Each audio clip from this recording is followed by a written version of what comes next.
आइए, आपका पहला प्रश्न है, वाक्य का वह अंश, पहले बताइए कि अंश का मतलब क्या होता है। अंश का मतलब भाग या टुकड़ा होता है। वाक्य का वह अंश जो वाक्य के उद्देश्य के विषय में बताता है। मतलब वाक्य का एक ऐसा टुकड़ा है जो किसके बारे में बता रहा है, उद्देश्य के बारे में बता रहा है। ठीक है, तो उसे हम क्या कहते हैं, विधेय। उसे हम लोग विधेय कहते हैं। जो उद्देश्य के बारे में बताए उसे हम लोग क्या कहते हैं, विधेय। अब देखिए बड़ी आसान है, इसको याद रखना, जरा ध्यान दीजिए।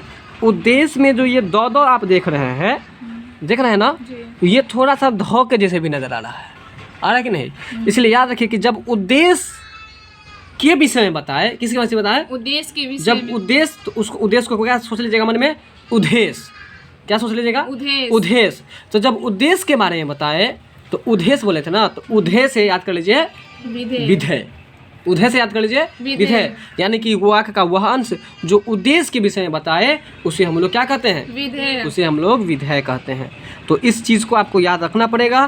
क्यों याद रखना पड़ेगा, क्योंकि यह एक परिभाषा है, यह एक परिभाषा है। तो बताइए परिभाषा क्या बताए थे, वाक्य का वह अंश जो उद्देश्य के विषय में बतलाता हो उसे हम लोग क्या कहते हैं, विधेय कहते हैं। अब आपका अगला प्रश्न है, ओज गुण, कौन सा गुण है, ओज गुण का प्रयोग किस रस में होता है। अब देखिए सबसे पहले इस चीज़ को आप लोग जानिए, ओज गुण को जानिए। और ओज गुण का प्रयोग किस रस में होता है, रस पूछ रहा है कि किस रस में होता है, तो वीर रस में होता है। ठीक है, ओज गुण कौन सा गुण है, ओज गुण का प्रयोग किस रस में होता है, वीर रस में। ठीक है, ओज गुण का प्रयोग आपको वीर रस में होता है। ठीक है, ओ और जो लिखा है, ओज गुण का प्रयोग जो किया आता है वो किस रस में किया आता है, वीर रस में। इसको याद रखने के लिए हम लोग ऐसे याद रख सकते हैं। देखिए ओ और जो है ना, तो ओज हो गया। इसको ऐसे सोचिए, ओ जो, मतलब किसी को हम लोग अगर जाने के लिए बोलेंगे तो पहले हल्ला करेंगे, ओ जो, बोलिए ओ जो। तो ओ जो, ठीक है, तो हम जाने के लिए कहेंगे, किसको कहेंगे, वीर आदमी को, किसी वीर को ही कहेंगे जाने के लिए ना। अगर कोई डरपोक आदमी को कहेंगे तो वो डर के इधर रह जाएगा ना। चलिए याद कर लीजिए, ओ जो, तो जाने के लिए किसको कहेंगे, वीर को। इसलिए ओज गुण का प्रयोग कहाँ पे किया जाएगा, वीर रस में किया जाएगा। यहाँ तक समझ में कुछ आया। अब आपका अगला प्रश्न है, अंगूठा चूमना, क्या चूमना, अंगूठा चूमना। ठीक है, तो इसका मतलब क्या हुआ, ये मुहावरा है, तो ये तो याद रखने की चीज़ है। अंगूठा चूमना इसका मतलब हुआ खुशामद करना। क्या है, खुशामद करना। ठीक है, अंगूठा चूमने का मतलब क्या हुआ, खुशामद करना, है ना। किसी को देखते हुएगा कि बातचीत के दौरान किसी को दाढ़ी पकड़ लेता है, किसी को पैर पकड़ लेता है, हे बउआ ने पैर पकड़ी चाहिए, दाढ़ी पकड़ी चाहिए, ऐसा बोलता है कि नहीं बोलता है। तो ऐसा सोच लीजिए कि किसी का यदि हम अंगूठा चूमेंगे, बात समझ में, इसका मतलब आप खुशामद करेंगे। ठीक है, तो बताइए अंगूठा चूमना का मुहावरे का अर्थ क्या हुआ, खुशामद करना। अगर ये याद नहीं रहे तो ऐसे समझिए कि अंगूठा को हम लोग, चूमना को याद छोड़ दीजिए, यहाँ पर चूसना याद रख लीजिए। ठीक है, अंगूठा को आप जो चूसते हैं खाना खाने के बाद, कब चूसते हैं बताइए, जब आप कभी कभार सब्जी कोई अच्छा बना हुआ रहता है या कोई टेस्टी सामान खाते हैं, तो खाना खाने के बाद भी आप अंगूठा को क्या करते हैं, चूसते हैं। तो अंगूठा जो चूसते हैं, तो चूसने के बाद क्या खुशी मिलती है ना। ठीक है, तो इसलिए खुशी से याद कर लीजिए, अंगूठा चूमना, यहाँ चूसना नहीं है, चूमना है, तो अंगूठा चूमना इसका अर्थ क्या हुआ, खुशामद करना हुआ। ठीक है, मतलब खुशी से अंगूठा हम लोग चूमते हैं क्योंकि आज का सब्जी बहुत अच्छा बना हुआ होता है। चलिए ऐसे याद कर लीजिए। चलिए अब आपका अगला प्रश्न है, आए महंत वसंत, क्या लिखा हुआ है, ठीक है, आए महंत वसंत है। और आए महंत वसंत में कौन सा अलंकार है, मानवीयकरण अलंकार। ठीक है, देखिए अब याद कर लीजिए, आप यहाँ याद रखना बहुत ही आसान है। आए महंत वसंत, मतलब यहाँ पर जो महंत लिखा हुआ है, ठीक है, क्या लिखा हुआ है, महंत को समझ लीजिए, गांव घर में बोलता है महंत। तो महंत का मतलब क्या होता है, संत महंत, सुने कि नहीं सुने, संत महंत, तो महंत बोलता है, तो महंत नहीं होता है, महंत होता है। क्या होता है, महंत, तो संत महंत।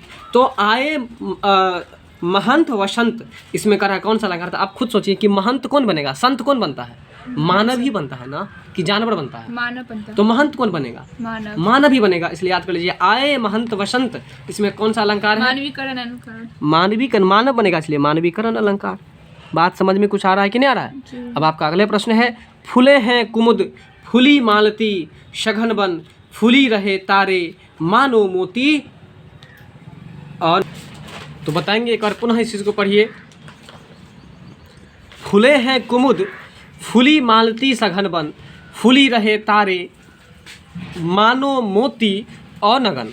ठीक है, चलिए तो यहाँ पर जो है आपको उत्प्रेक्षा अलंकार है, और याद रखिए उत्प्रेक्षा का मतलब होता है संभावना या कल्पना होता है। क्या याद रखिएगा, जल्दी बताइए। संभावना या कल्पना। किसका मतलब होता है ये तो बताइए। उत्प्रेक्षा का मतलब। सीधे बोल दिए संभावना, बताइए किसका मतलब क्या होता है, जल्दी बताइए। उत्प्रेक्षा का मतलब संभावना या कल्पना। बिल्कुल, उत्प्रेक्षा का मतलब कल्पना करना या संभावना का बोध होता है। तो आप याद रखिएगा यहाँ पर जो है उत्प्रेक्षा अलंकार है। कौन सा अलंकार है? उत्प्रेक्षा अलंकार है। फिर आपका अगला प्रश्न है स्वर के साथ स्वर मिलने से। ये प्रश्न आपको पढ़ाए थे हम, संधि चैप्टर जब पढ़ाए थे फाउंडेशन बैच में, तो उसमें बताए थे आपको स्वर संधि के बारे में। तो स्वर के साथ यदि स्वर ही मिलेगा तो कौन सा विकार उत्पन्न होगा, उसे हम लोग स्वर संधि कहेंगे। देखिए स्वर के साथ जब स्वर ही मिलेगा, देखिए आप ऐसा कहा मतलब बोलचाल की भाषा में बोलते हैं ना कि आदमी के साथ आदमी रहेगा तो न आदमी बनेगा, और आदमी यदि जानवर के साथ रहे तो उसमें किसका गुण आएगा? जानवर का। तो वही बात है, जब स्वर के साथ स्वर ही मिलेगा तो क्या बनेगा? स्वर संधि। स्वर बनेगा। इसलिए याद रखिए कि स्वर संधि के साथ स्वर मिलने से कौन सा विकार उत्पन्न होगा? स्वर संधि। स्वर संधि होगा, उसे ही हम लोग स्वर संधि कहते हैं। तो समझ में आ गया होगा आपको। ठीक है, स्वर के साथ स्वर मिलने से क्या उत्पन्न होता है? स्वर संधि। अब ये बताइए कि स्वर के साथ यदि व्यंजन मिलेगा तो कौन सा निकल आएगा? व्यंजन संधि। देखिए याद रखिए, जब स्वर में व्यंजन आ जाएगा ना तो वो व्यंजन संधि हो जाएगा। अच्छा, व्यंजन के साथ यदि व्यंजन संधि मिलेगा व्यंजन संधि तो व्यंजन संधि होगा। मतलब व्यंजन संधि जो है ना, एक तरह से समझिए कि एक सड़ी हुई मछली है। व्यंजन संधि क्या है? सड़ी हुई मछली। आप जानते हैं एक सड़ी हुई मछली सारे तालाब को गंदा कर देती है। यानी कि स्वर में अगर स्वर मिलेगा तो स्वर संधि कहलाएगा, स्वर में यदि व्यंजन मिल जाएगा तो क्या कहलाएगा? व्यंजन संधि। और यदि व्यंजन में व्यंजन मिलेगा तब व्यंजन संधि। अब व्यंजन में स्वर मिलेगा तब स्वर संधि। नहीं, व्यंजन संधि। जब व्यंजन जहाँ मिलता है तो व्यंजन कर देता है। ठीक है ना, तो ये सब बात समझ में आ गया होगा। चलिए विसर्ग संधि समझते हैं क्या होता है। जैसे दुख का हम लोग संधि विच्छेद करेंगे तो क्या होगा? दुह जोड़। चलिए इसका कीजिए आप लोग, नीरव का कीजिए, निह जोड़ रब होता है। तो निह में आपको दो बिंदु लगता है ना अनुपात के जैसे, उसको हम लोग कहेंगे विसर्ग संधि कहेंगे। जब ये अनुपात वाला लग जाएगा तो उसको क्या कहेंगे? विसर्ग संधि कहेंगे। तो अब बताइए कि स्वर संधि किसे कहेंगे? स्वर के साथ स्वर मिलने से स्वर संधि कहलाएगा। अच्छा, व्यंजन संधि किसे कहेंगे? व्यंजन के साथ व्यंजन संधि मिलने से व्यंजन संधि। और यदि स्वर में व्यंजन मिल जाएगा तब व्यंजन संधि। व्यंजन में स्वर मिल जाएगा तब व्यंजन संधि। चलिए अब यहाँ तक आपको याद हो गया।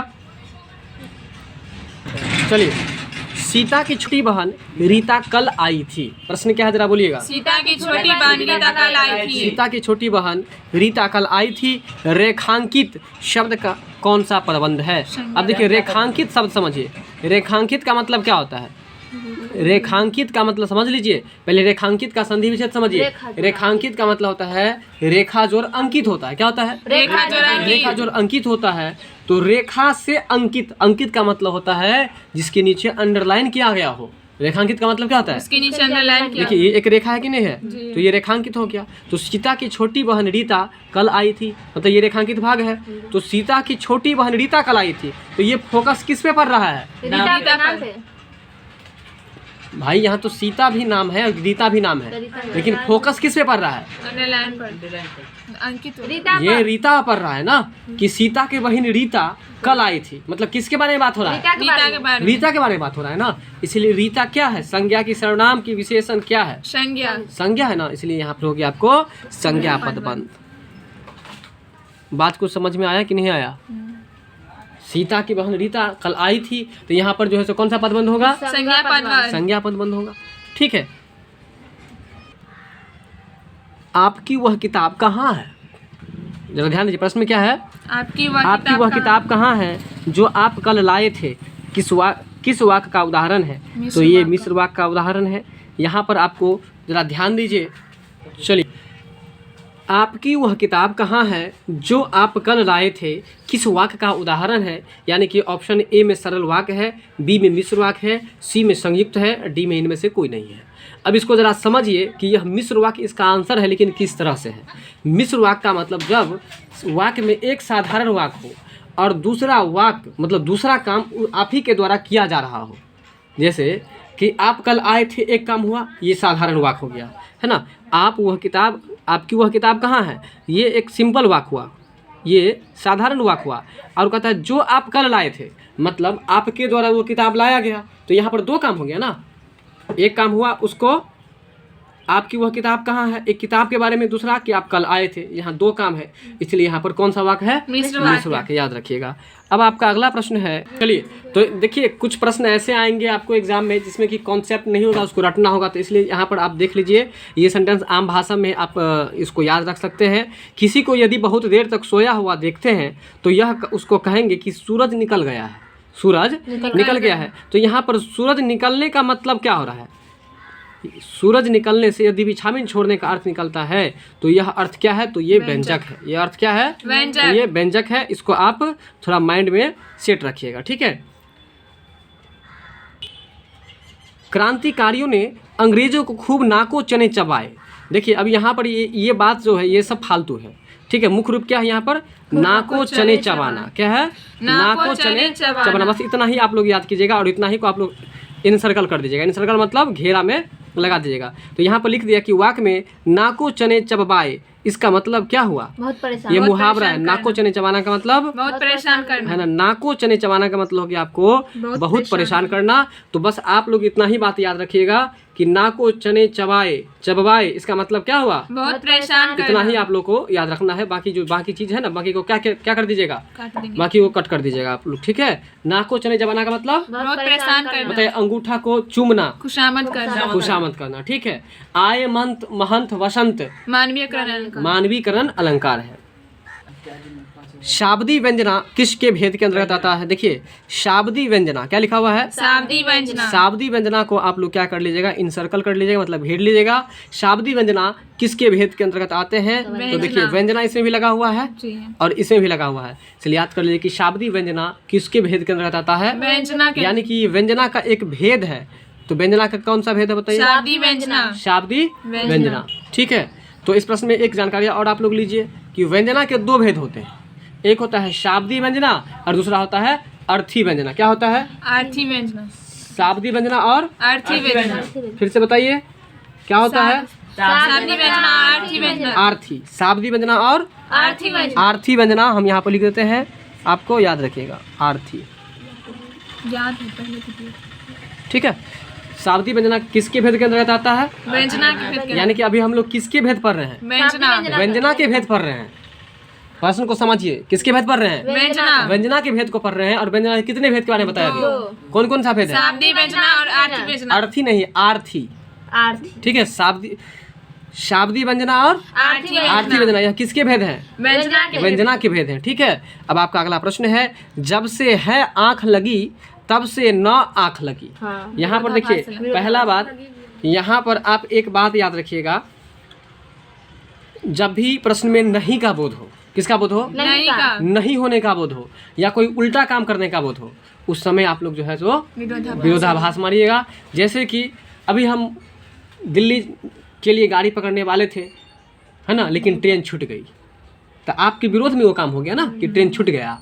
तो इसलिए वहाँ पर कौन सा अलंकार, वही बात है, जब से है आंख लगी तब से न आंख लगी, मतलब आंख लगने का ही बात हो रहा है, नहीं लगने का ही बात हो रहा है। तो देखिए यहाँ नहीं का उच्चारण हो रहा है ना, तो इसलिए याद रखिएगा यहाँ पर कौन सा अलंकार है, विरोधाभास अलंकार है, ठीक है।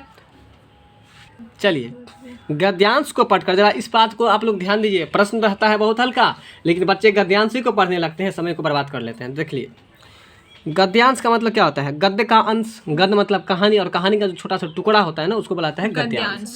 गद्यांश को पढ़कर प्रश्न के उत्तर दें। भारत माता को हम नमन करते हैं, भारत माता को हम क्या करते हैं, नमन का मतलब प्रणाम करते हैं, ठीक है। उत्तर में हिमालय इसकी प्रहरी है।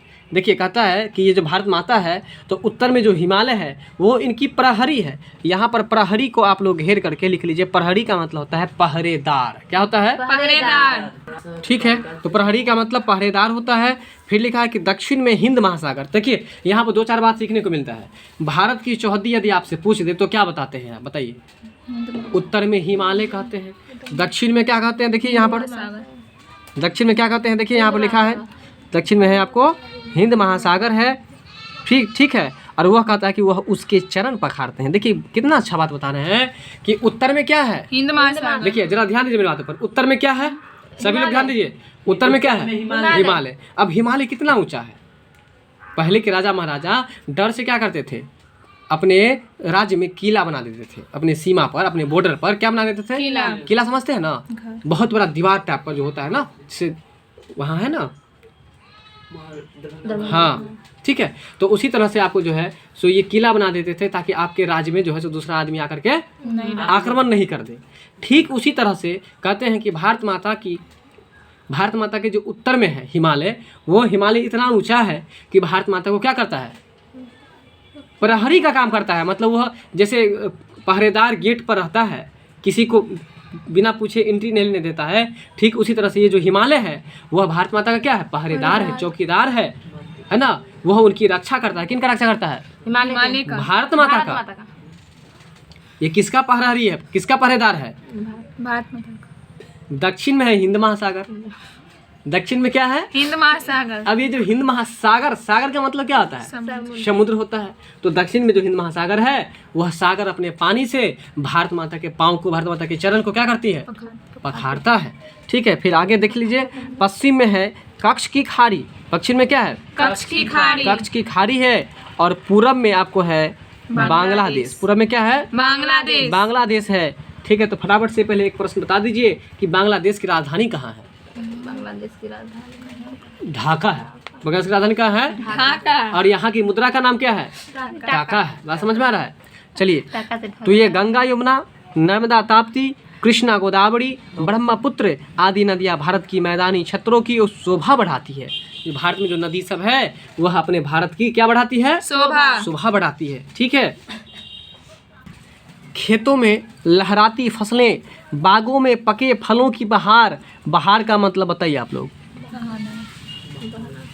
बहार का मतलब फुलवारी होता है, चमन होता है। ठीक है, फलों की बहार इनकी भारत माता को उपहार है। प्रत्येक धर्म का व्यक्ति भारत माँ का सपूत है। सपूत का मतलब, सपूत का मतलब अच्छा बेटा है ना, और कपूत का मतलब खराब बेटा। ठीक है, सबकी प्रिय भारत माता के सपूत किसे कहा गया है। तो यहाँ पर बता रहा है, इतना जो गद्यांश पढ़े हैं तो इस गद्यांश के अकॉर्डिंग कहता है जवाब देने के लिए। और इस गद्यांश में पूछ रहा है कि भारत माता के, क्या पूछ रहा है, भारत माता के सपूत किसे कहा गया है। और ये प्रश्न, ये आंसर निकलेगा कहाँ से, इस गद्यांश में से। तो एक बार पुनः देखिए, यहाँ पर लिखा है, खेतों में लहराती फसलें, बागों में पके फलों की बहार इनकी भारत माता का उपहार। प्रत्येक धर्म का व्यक्ति भारत माता का सपूत है। स्पष्ट हो गया ना इस गद्यांश में कि मतलब माता का सपूत कौन है, प्रत्येक भारत ये देखिए, प्रत्येक व्यक्ति, प्रत्येक धर्म के व्यक्ति कौन है, प्रत्येक धर्म के व्यक्ति जो है वह भारत माता का सपूत है। तो यहाँ देखिए, आपका क्वेश्चन जो था, ये था क्वेश्चन आपका कि भारत माता के सपूत किसे कहा गया है। तो सभी धर्मों को देखिए, हिंदू धर्म के लोगों को, क्या केवल हिंदू धर्म का चर्चा किया गया है, नहीं। क्या इस्लाम धर्म का चर्चा किया गया है, क्या सिख धर्म का चर्चा किया गया है। तो यहाँ पर स्पष्ट लिखा है, प्रत्येक धर्म के व्यक्ति को भारत माता का सपूत कहा जाता है। इसलिए इसका आंसर जो हो जाएगा, सभी धर्म के लोगों को। बताइए, भारत माता, तो यही बता रहे हैं यहाँ पर कि भारत माता का सपूत किसे कहा गया है, सभी धर्म के लोगों को। बात समझ में आ गया आप। अब आपका अगला प्रश्न है, इनमें से कौन सा वाक्य जो है वह अशुद्ध है। देखिए, बच्चे प्रश्न में गलती करते हैं कि कभी शुद्ध को अशुद्ध पढ़ लेते हैं और अशुद्ध को शुद्ध पढ़ लेते हैं। तो आप लोग प्रश्न को बढ़िया से देखिएगा। आपका सीबीटी एग्जाम है, ऑफलाइन तो है नहीं, सीबीटी है। सीबीटी मतलब कंप्यूटर, सी से कंप्यूटर, बी से वेस्ट और टी से टेस्ट। कंप्यूटर बेस्ड मतलब वेस्ट टेस्ट, यानी कि कंप्यूटर पर आधारित परीक्षा। ठीक है, तो आप लोग अशुद्ध, अशुद्ध, शुद्ध को याद रखेंगे। तो कह रहा है कौन सा वाक्य अशुद्ध है। तो देखिए, हाथी बहुत मोटी है, हाथी बहुत मोटी है। बताइए, ये शुद्ध है कि अशुद्ध है, अशुद्ध है। ये अशुद्ध है। तो शुद्ध क्या होता है बताइए आप लोग। हाथ मोटा है। हाँ बिल्कुल, अगर यहाँ पर हथनी रहती तो मोटी चलती, लेकिन यहाँ पर मोटा होगा क्योंकि यहाँ पर हाथी है। बात समझ में आया कि नहीं समझ में आया। तो इस तरह से जब शुद्ध और अशुद्ध वाला कोई चर्चा आ जाए प्रश्न में, तो आप लोग प्रश्न के ऑप्शन को क्या करेंगे, पढ़ के देखेंगे। प्रश्न के ऑप्शन के क्या करेंगे, पढ़ के देखेंगे, और तब अपने आप आपको पता चल जाएगा। बात समझ में आ रहा है ना। तो चलिए, यहाँ पर ऑप्शन ए को पढ़ते हैं, यह हमारा घर है। सही कि गलत है, सही है। ये आपको सही है। फिर है गोपाल ने नया कपड़ा खरीदा, ये भी सही है। राजू की माँ बहुत दुखी है, सही। ये भी सही है। जबकि हाथी बहुत मोटी है, यह आपको अशुद्ध प्रतीत होता है क्योंकि हाथी बहुत मोटा है। अगर ये लिखा होता तो ये सही होता, लेकिन यह पर हथनी अगर बहुत मोटी होती तो भी सही होता, लेकिन ऐसा नहीं है, इसलिए ये अशुद्ध है। ठीक है, बात समझ में यहाँ तक आ गया। चलिए, जिस शब्द का प्रथम पद प्रधान हो, प्रश्न क्या है? देखिए, जिस शब्द का प्रथम पद क्या बता रहा है? देखिए, प से प्रथम पद और प से प्रधान। प्रधान। ठीक है, जिस शब्द का प्रथम पद प्रधान हो उसे हम लोग कौन सा समास कहते हैं? कर्मधारय समास। उसे हम लोग कर्मधारय समास कहते हैं। तो आप ये चीज याद रखिएगा, एक तो प्रथम पद है, दूसरा में प्रधान है, दूसरा में क्या है? प्रधान। तो देखिए, प्रधान किसको माना जाएगा? जिसका कर्म अच्छा हो। इसलिए याद कर लीजिए कि किसी शब्द का प्रथम पद यदि प्रधान हो तो उसे हम लोग कर्म धारय कहते हैं। क्या कहते हैं? कर्मधारय। धारय समास कहते हैं। क्या कहते हैं? कर्मधारय कर्मधारय समास कहते हैं। यहाँ पर समास लगा लीजिए, कर्मधारय समास कहते हैं। बताइए, अगर आपसे पूछे कि कर्मधारय समास किसे कहते हैं? जिसका पद प्रधान हो उसे कर्मधारय समास। जिस शब्द का प्रथम पद प्रधान हो, बोलिए फिर से। जिस शब्द का प्रथम पद प्रधान हो उसे कर्मधारय समास उसे करते हम हैं। लोग कर्मधारय समास कहते हैं। क्या कहते हैं? कर्मधारय समास। कर्मधारय समास कहते हैं। एक बार पुनः परिभाषा बताइए आप। जिस शब्द का प्रथम पद प्रधान हो उसे कर्मधारय समास करते हैं। चलिए, बहुत अच्छा। आपका अगला प्रश्न है, आस्तीन का सांप मुहावरा का अर्थ क्या होगा? तो ये याद रखने वाला है, आस्तीन का सांप कपटी मित्र। क्या आपको अभी तक में आस्तीन का सांप कोई ऐसा मिला कि नहीं मिला? मिला? कोई कपटी मित्र मिला कि नहीं आप लोग को आज तक? वही बात तो पूछ रहे हैं। ठीक है, आस्तीन का सांप मुहावरा का अर्थ जो हुआ वो आपको जो है सो कपटी मित्र हुआ, इसका मतलब। ठीक है, अगला है यशोधरा। यशोधरा का संधि विच्छेद पूर्ण रहा है, तो बताइए संधि विच्छेद याद रखने की चीज है। यशः जोड़ धरा, और बताइए यशः जो धरा जो है वह कौन सी संधि है? स्वर संधि, व्यंजन संधि, विसर्ग संधि। क्योंकि इसमें विसर्ग लगा हुआ है ना, इसलिए विसर्ग संधि हो जाएगा। तो यशोधरा का संधि विच्छेद जो होगा क्या होगा? यशः जोड़ धरा। यशः जोड़ धरा होगा। और याद रखिएगा, इसमें विसर्ग लगा हुआ है ना, विसर्ग जानते हैं ना, ये जो अनुपात वाला है इसको विसर्ग कहते हैं। तो ये जो विसर्ग लगा रहेगा इस तरह से, इसलिए हम इसको विसर्ग संधि कहेंगे। तो बताइए यशोधरा का संधि विच्छेद क्या होगा? फटाफट यशः जोड़ धरा। यशः, जोड़ धरा। जरा ज्यादा जोड़ दीजिए। यशः जोड़ धरा। धरा। तो अब ये बताइए कि धरा का मतलब क्या होता है? धरती। धरा का मतलब धरती होता है। धरा का मतलब क्या होता है? धरती। धरती होता है। ठीक है, चलिए अगला प्रश्न है आपका वियोग, और इसके बाद ये श्रृंगार कर दीजिए, छूट गया है। वियोग श्रृंगार का दूसरा नाम क्या है? विप्लव श्रृंगार। इसका दूसरा नाम जो है, यहाँ भी श्रृंगार में छुटा हुआ है। वियोग श्रृंगार का दूसरा नाम जो है आपको विप्र लंभ श्रृंगार। क्या है, जरा पढ़िएगा। विप्लव श्रृंगार। विप्र लंभ श्रृंगार, बोलिएगा। विप्लव श्रृंगार। देखिए, बिल्कुल आसान है। वी से वियोग, अभी से विप्र लंभ श्रृंगार। स्पष्ट है, वी से वियोग, वी से विप्र लंभ श्रृंगार। तो बताइए, वियोग श्रृंगार को और किस नाम से जाना जाता है? विप्लव श्रृंगार के नाम से। विप्र लंभ, लंभ क्यों बोलते हैं? इतना देर से उच्चारण क्यों तोड़े थे? अभी हम यहाँ अनुस्वार लगा हुआ है ना, विप्र लंभ श्रृंगार। तो बताइए, विप्र लंभ श्रृंगार जो है को और किस नाम से जाना जाएंगे? वियोग श्रृंगार। वियोग श्रृंगार के नाम से जानेंगे। चलिए, अगला प्रश्न है, इनमें से कौन सा वाक्य है जो अशुद्ध है? हम बताए थे कि जब भी शुद्ध अशुद्ध वाला प्रश्न कोई भी आए तो उसको रटना नहीं है, उसको क्या करके देखना है? उसको पढ़ के स्थिर से देखना है। जो आपको सही लगे उसमें मार दीजिएगा। इसमें खासतौर पर गलती जो होता है वह स्त्रीलिंग पुल्लिंग में गलती रहता है, वचन में गलती रहता है। जैसे कि हम बोलेंगे लड़के खेलता है, सही है। लड़के खेलता है, सही है। लड़के खेलता है, वो सही है ना। अच्छा, चलिए मान के चलिए वो सही है। ठीक है, हम बोलेंगे, मान के चलिए जहाँ पर 4-5 लड़का है तो हम वहाँ पर लड़का ये थोड़ा उटपटांग सा बन रहा है।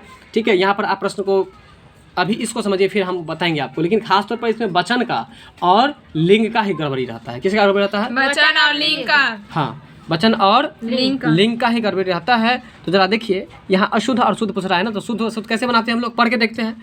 तो पहला ऑप्शन है, स्वास्थ्य के लिए अच्छा होता है। जी सही। बादाम स्वास्थ्य के लिए अच्छा होता है, ये क्या है, सही है। फिर है, सनोज अपने पिता का नाम रोशन करना चाहता है, ये भी क्या है, सही है। शाम को फल लेने जाना है, ये भी सही है। लोटा में भरकर पानी ले आओ, ये नहीं सही है। आलू। देखिए यहाँ पर कैसा, यहाँ पर एरर है, एरर को देखिए। लोटा में भरकर पानी ले आओ, यहाँ पर ये अगर रहता कि लोटा में पानी भरकर ले आओ तो वो अच्छा होता, लेकिन यहाँ पर है कि लोटा में भरकर पानी ले आओ, मतलब क्या लाने की बात हो रही है, यहाँ पर भरकर पानी लाने की बात हो रही है, लेकिन भरकर तो होगा नहीं, पानी होगा, इसलिए पहले पानी होगा फिर आपको भरकर होना चाहिए था। चलिए यहाँ पर एक कंसेप्ट को और समझिए आप लोग। लोटा में भरकर पानी ले आओ, यहाँ पर अगर गलती की बात करी जाए तो एक और गलती है कि लोटा में नहीं हो करके आप सीधे रहता लोटा भरकर पानी ले आओ तो वो सही हो जाता। क्या सही होता? लोटा भरकर पानी ले आओ। हाँ, हम बोलेंगे कि बाल्टी भरकर पानी ले आओ, है ना, लोटा भरकर पानी ले आओ, ठीक है। तो लोटा में भरकर पानी ले आओ ये गलत है, तो क्या सही होता? लोटा भरकर पानी ले आओ। क्या सही होता? लोटा भरकर पानी ले आओ। ठीक है। तो आप इससे पहले जो कॉन्सेप्ट दिए थे आपको कि भरकर के जगह पर पानी होगा, उस कॉन्सेप्ट को भूल जाइए, उससे अच्छा ये है और इसी को याद रखिएगा आप लोग कि लोटा में भरकर पानी ले आओ ये गलत है, ठीक है। तो क्या बोलिएगा? लोटा भरकर पानी ले आओ। अगर बाल्टी रहता तो क्या होता? बाल्टी भरकर पानी ले आओ। अब समझ में आ गया ना? तो ये आपको अशुद्ध है, इसलिए आपका आंसर हो जाएगा ऑप्शन नंबर डी। चलिए अब इस प्रश्न में ध्यान दीजिए, लिखा है यह जीवन क्या है। क्या लिखा है? यह जीवन क्या है? निर्झर है। यह जीवन क्या है? निर्झर है। और इसमें कौन सा अलंकार है? तो देखिए यह जीवन क्या है, निर्झर है, यहाँ स्पष्ट कर दिया है। यह जीवन की तुलना किससे की है? निर्झर से की है। कहता है कि जीवन क्या है, तो जीवन एक निर्झर के समान है। जीवन कैसा है? निर्झर के समान। जिस तरह से निर्झर झड़ता रहता है, उसी तरह से जीवन में बहुत सारे ऐसे पल आते हैं कि हम लोग भी निर्झर के तरीके से झड़ते रहते हैं, ठीक है। तो जीवन का तुलना किससे किया है? निर्झर से किया है। तो जीवन को रूप दिया है, निर्झर का रूप दिया है। देखिए यहाँ पर सोचिए, जीवन को किसका रूप दिया है? कहता है जीवन क्या है, किसके समान है? निर्झर के समान है। इसलिए जो है तो जीवन क्या है, तो निर्झर है। इसमें कौन सा अलंकार है? रूपक अलंकार है। जीवन क्या है? निर्झर है। कौन सा अलंकार है? रूपक अलंकार है। मतलब जब किसी का तुलना किसी के साथ किया जाए, जैसे कि आपका मुख श्री रामचंद्र जी के जैसा लगता है, तो इसका मतलब यहाँ पर कौन सा अलंकार है? रूपक अलंकार। बात समझ में आ गया अब? ठीक है। सामसिक शब्दों के संबंधों को स्पष्ट करना क्या कहलाता है, तो इस प्रश्न को भी आप लोग जरा समझेंगे। सामसिक शब्दों के संबंध को स्पष्ट करना, सामसिक शब्दों के संबंधों को स्पष्ट करना क्या कहलाता है? समास विग्रह करना। देखिए अब जरा ध्यान दीजिए, क्या कर रहा है कि सामसिक शब्द के संबंधों को स्पष्ट करना मतलब क्या हुआ? जैसे हम बोलते हैं आपको चिड़ी मार, और जब चिड़ी मार को हम अगर ऐसे लिख देते हैं चिड़िया को मारने वाला, तो चिड़ी मार और चिड़िया को मारने वाला, इस चिड़ी मार को तोड़ के लिख दिए चिड़िया को मारने वाला, तो यह स्पष्ट कर दिया ना, और स्पष्ट कर दिया ना। नहीं समझे मेरा बात? हम बोलेंगे विद्यालय, विद्या जो डाले, और उसी को तोड़ के बोलेंगे विद्या का आलय, ठीक है। तो उससे ज्यादा स्पष्ट हुआ कि नहीं हुआ? तो जरा ध्यान दीजिए प्रश्न पर, वही बात लिखा है कि सामसिक शब्दों के संबंधों को स्पष्ट करना। देख लिए, जब स्पष्ट कर देंगे हम तो उसको हम लोग क्या कहेंगे? समास विग्रह। हम बोलेंगे नीलकंठ, नील का कंठ, और फिर उसको तोड़ देंगे हम, नीला है जिसका कंठ, नीला है जिसका कंठ, यहाँ उसको हम और स्पष्ट कर दिए ना। तो वही बात है कि जब सामसिक शब्दों के संबंधों को स्पष्ट करेंगे तो उसको क्या कहेंगे? विग्रह। तो बताइए सामसिक शब्दों के संबंधों को स्पष्ट करना क्या कहलाता है? समास विग्रह। चलिए अब आपका अगला प्रश्न है, रमा से रोया नहीं जाता। बहुत ही महत्वपूर्ण प्रश्न है, जरा ध्यान दीजिएगा। रमा से रोया नहीं जाता वाक्य में कौन सा वाच्य है? तो देखिए यहाँ पर भाव वाच्य है। देखिए आप रोते कब हैं ये बताइए, और हंसते कब हैं? जब खुशी मिलता है तो हंसते हैं। बिल्कुल, खुशी मिलता है तो आप हंसते हैं। जब मान के चलिए किसी कोई कहीं कोई डेथ कर गया है, मान के चलिए कोई एक्सीडेंट हो गया है, किसी के साथ बहुत दुख है, तो आपको ना उसको देख करके रोना आ जाता है। तो आप देख करके कैसे रोने लगे? उसके भाव से, उसके फीलिंग से, भाव का मतलब फीलिंग, उसके फीलिंग से आप रोने लगे। तो वही बात है, रमा से रोया नहीं जाता, इसका मतलब भाववाच्य नहीं है। बात समझे कि नहीं समझे? तो वही बात है, रमा से रोया नहीं जाता वाक्य में कौन सा वाच्य है? तो बताइए कौन सा वाच्य है? भाववाच्य है। रोया नहीं जाता इसका मतलब भाव का बात हो रहा है ना, उसके अंदर वो फीलिंग नहीं आ रही है जो फीलिंग दूसरे को है, जो रोता है वैसा फीलिंग उसके अंदर नहीं आ रही है। किसके अंदर? रमा के अंदर। तो रमा से रोया नहीं जाता, या यहाँ पर रहता रमा से, है ना, रमा से हंसा नहीं जाता तो कौन सा वाच होता है? फिर भी भाववाची होता है, मतलब फीलिंग वाला बात जब भी आए तो आप वहाँ पर भाववाची ही मारिएगा। बात समझ में कुछ आया कि नहीं आया? रमा से रोया नहीं जाता, रमा से क्रोध नहीं किया जाता, रमा से हंसा नहीं जाता, कौन सा वाच? भाववाची। भाववाच है। बात कुछ समझ में आया कि नहीं आया? ठीक है, चलिए अब आपका अगला प्रश्न है, आवत जात कुंज की गलियन रूप सुधानित पीजे। क्या बोल रहा है, जरा बोलिएगा आप। आवत जात कुंज की गलियन रूप सुधारी। तो ये पुनः आप लोग प्रश्न को पढ़ेंगे। आवत जात कुंज की गलियन रूप सुधानित पीजे, इसका मतलब ये हुआ कि कुंज की गली में, देखिए क्या लिखा है, कुंज की गलियन,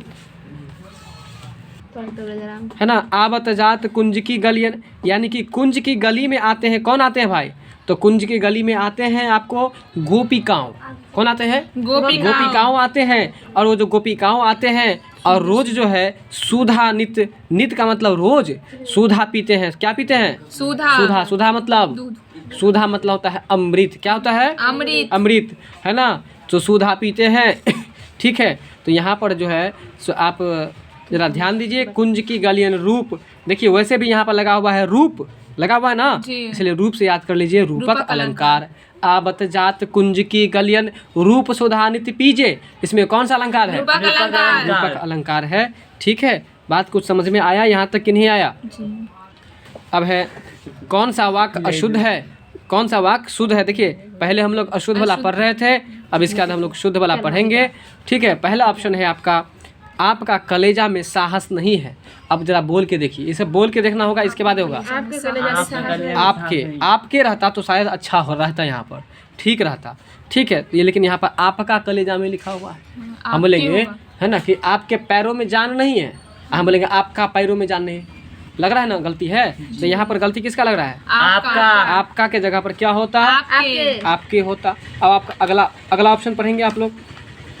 वह पुस्तक को और किसी के हाथ न दीजिए। वह पुस्तक को किसी के हाथ न दीजिए।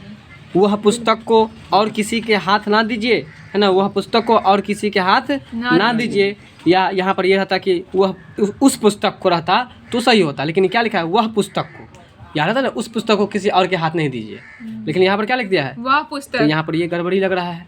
फिर है, उसने उनके गले में एक गेंदे की माला डाल दी, है ना। उसने उनके गले में एक गेंदे की माला डाल दी। ठीक है, तो यहाँ पर बोलने से स्पष्ट नहीं हो रहा है कि इसमें गड़बड़ी क्या है। उसने उनके गले में एक गेंदे की माला डाल दी। ठीक है, तो यहाँ पर आपको ये स्पष्ट नहीं हो रहा है कि क्या गड़बड़ी है। तो शुद्ध अशुद्ध वाला में इस तरह का समस्या देखने को आप लोगों को भी मिलेगा, लगेगा कि सब लगभग में सही है। ठीक है, तो फिर आगे ऑप्शन को हम लोग पढ़ेंगे, उससे ज़्यादा पकड़ में आ जाएगा। अगर ज़्यादा चांसेस लगेगा कि ये सही है तो हम लोग उसको सही मान लेंगे, उसको छोड़ देंगे। जैसे कि अगला पढ़ते हैं, जीवन में सच्चा मित्र विरला ही मिलता है। पता है ये सही कि गलत है? ये बिल्कुल सही है, क्योंकि जीवन में सच्चा मित्र जो है आपको, विरला मतलब क्या होता है? विरला मतलब इक्का दुक्का, मतलब एक दो ही मित्र होते हैं ऐसे जो सच्चा मित्र मिलता है, वरना आपको नहीं मिलता है। तो याद रखिएगा, जीवन में सच्चा मित्र विरला ही मिलता है। विरला का मतलब होता है इक्का दुक्का, मतलब बहुत कम मिलते हैं। विरला मतलब बहुत कम मिलता है। तो याद रखिएगा कि यहाँ पर कौन सा वाक्य शुद्ध था? जीवन में सच्चा मित्र विरला ही मिलता है। ठीक है, ये आपको शुद्ध था, बाकी सब क्या था? अशुद्ध था। कपूर शब्द है, कपूर जो है यहाँ पर देखिए, अगर कपूर के जगह पर करपूर रहता, जो ऐसे रहता, मान के चलिए ऐसे रहता, तो ये आपको क्या हो जाता?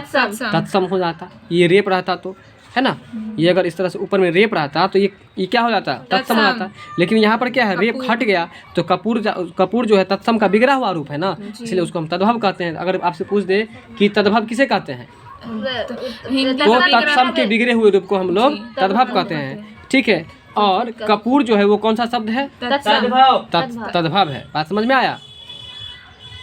अगला आपका प्रश्न है, निम्नलिखित पंक्ति में कौन सा, निम्नलिखित पंक्ति में कौन सा, चलिए निम्नलिखित पंक्ति में वर्णिक छंद कर रहा है, कौन सा है?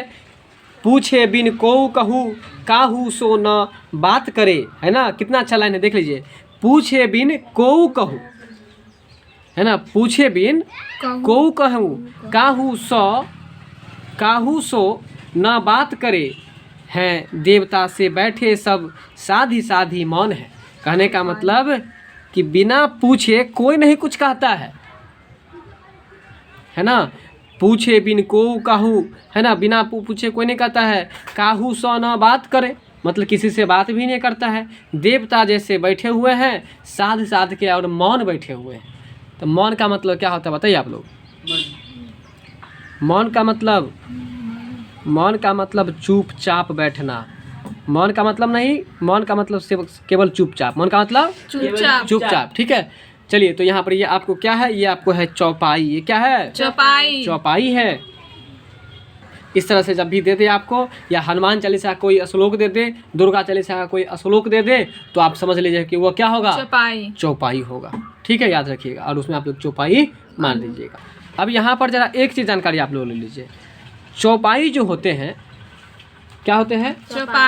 चौपाई के क्वेश्चन ऐसा भी पूछता है कभी कभी कि चौपाई जो होते हैं तो उसके प्रत्येक चरण में कितनी मात्राएं होते हैं? 4।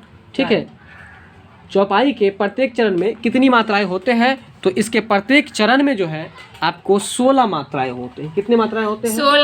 16 मात्राएं होती हैं। कितनी मात्राएं होते हैं? 16। किसमें मात्राएं होते हैं बताइए? चौपाई के चरण में। चौपाई के प्रत्येक चरण में 16 मात्राएं होते हैं। अगला है छिदी धातु का शाब्दिक अर्थ क्या होगा? ये तो याद करने वाला है। छिदी का अर्थ पूछ रहा है, इसका शाब्दिक अर्थ क्या होगा? तो छिदी का अर्थ होगा, पहले छिदी मतलब होता है आपको ढकना, और दूसरा होता है आपको आच्छादित करना। ये रटने की बात है, इसलिए इसको MBBI कर लीजिए और इसको आप लोग रट लीजिएगा। तो बताइए छिदी का मतलब, ठीक है, तो छिदी का मतलब एक ढकना भी होता है। अब यहाँ पर वो ढकना मत समझ लीजिएगा जो आप लोग दाल भात के ढकना को जो ढकते हैं, वो ढकना नहीं समझिएगा। ढकने का मतलब ढकना एक क्रिया यहाँ पर है, वैसे भी ना लगा हुआ है ना। जब किसी को ढकते हैं ना तो वो क्रिया काम करते हैं। तो ढकना या आच्छादित करना, बताइए क्या बोले? ढकना या आच्छादित करना। किसका अर्थ है? छिदी का। किसका? छिदी का अर्थ है ढकना या आच्छादित करना। अगला है उस तपस्वी से लंबे थे, कहता है कि उसी तपस्वी से लंबे थे देवदार 2 4 खरे में कौन सा अलंकार है बताइए? अलंकार।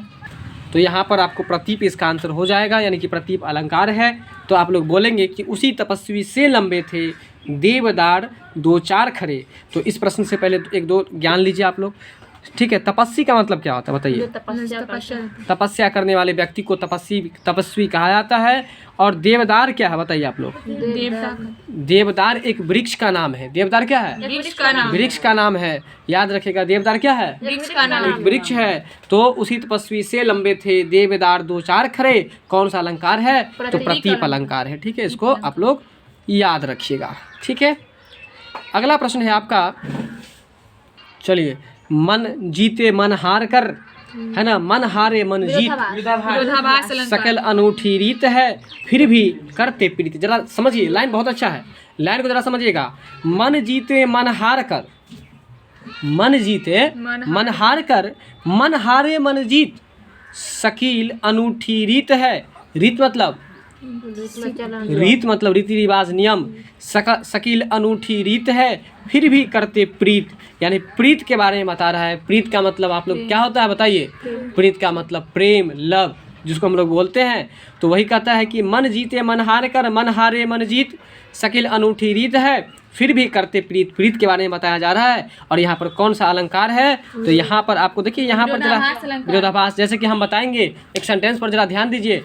हम आपको बोले कि डेली 6 घंटा पढ़ना, और आप क्या करते हैं? नहीं पढ़ते। हम बोले कि हम आपको बोले ना कि एग्जाम आ गया है आपका, फिर भी आप नहीं पढ़ते हैं। तो इस तरह से बोलने का मतलब क्या हो रहा है? कि इसका मतलब आप मेरे विरोध में चल रहे हैं।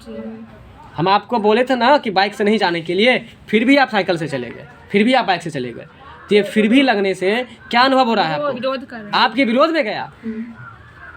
नहीं समझ में आया? ठीक है, आपके विरोध में गया, इसलिए यहाँ पर ये विरोधाभास अलंकार है। तो इसलिए यहाँ पर देखिए, फिर भी वाला बात का जब कोई सेंटेंस में आ जाए तो उस परिस्थिति में आप लोग याद रखिएगा कि कौन सा अलंकार होगा? विरोधाभास अलंकार। विरोधाभास अलंकार होगा, ठीक है। बिगड़ी बात बने नहीं, लाख करे किनी कोई, रही मन फाटे दूध को, मथे न माखन होय। बात समझ में आ रहा है? यहाँ पर जो अलंकार है ये कौन सा अलंकार है बताइए? तो दृष्टांत अलंकार है। कौन सा अलंकार है? दृष्टांत अलंकार है।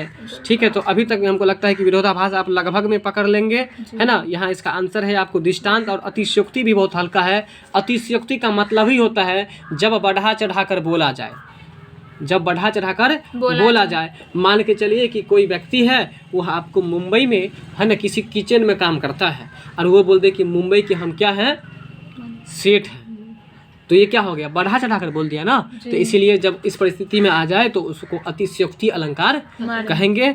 ठीक है। और बिगड़ी बात बने नहीं, लाख करे किन कोई, रही मन फाटे दूध को, मथे न माखन होए। तो ये आपको कौन सा अलंकार है? दृष्टांत अलंकार है। इसको याद रखिएगा। वीडियो अच्छी लगी हो तो लाइक शेयर सब्सक्राइब जरूर कीजिएगा।